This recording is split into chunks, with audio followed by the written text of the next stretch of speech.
एक व्यक्तिले आकाशमा हेलिकप्टर गर्छु त भन्थे अघि पछि पनि विश्वास लाग्थेन।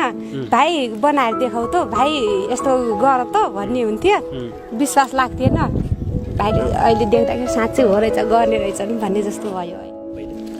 मैले चाहिँ एउटा चाहिँ विद्युत चाहिँ निकालेको त प्रत्यक्ष घरमै निकालेको देखेँ र यो चाहिँ उडाएको चाहिँ पहिला उडाएको भन्ने सुन्नुमा आएको थियो, तर म चाहिँ भर्खर अहिले चाहिँ सुरु भएर आएको हुनाले त्यस्तो चाहिँ प्रत्यक्ष रूपमा देख्नु पाएको थिएँ। विश्व नै चकित पार्ने, सुन्दा अचम्म लाग्छ तर विश्वास लाग्दैन।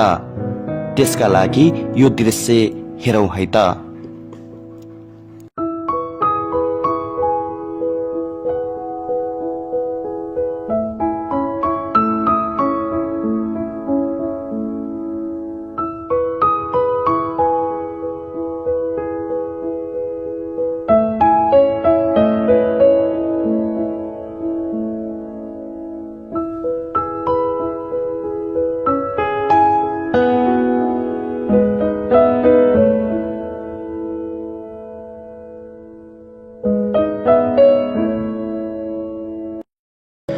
दर्शकवृन्द नमस्कार, म दिल मगर। तपाईले हेर्दै हुनुहुन्छ पल्लवी अनलाइन।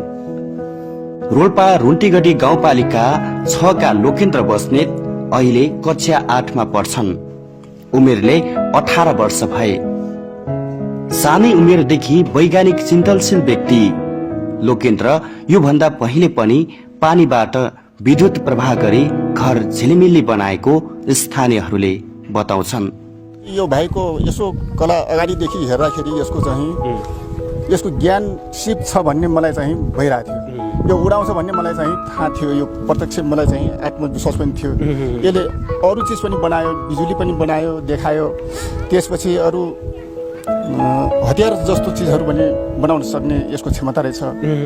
आज हामी त्यस्ता अद्भुत क्षमता भएका लोकेन्द्रलाई भेट्न आइपुगेका छौं।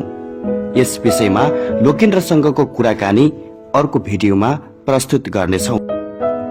आजको यो भिडियोमा भने लोकेन्द्रले बनाएको हेलिकप्टर कसरी उडाउँछन् त्यो दृश्य देखाउनेछौं र स्थानीयहरू के भन्छन्। पूरा भिडियो हेर्नुहोला।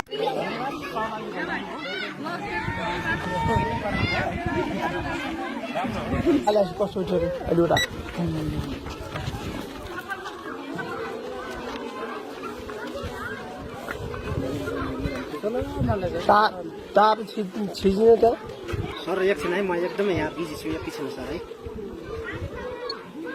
हजुर बिजी छु एकछिन है।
गर्दै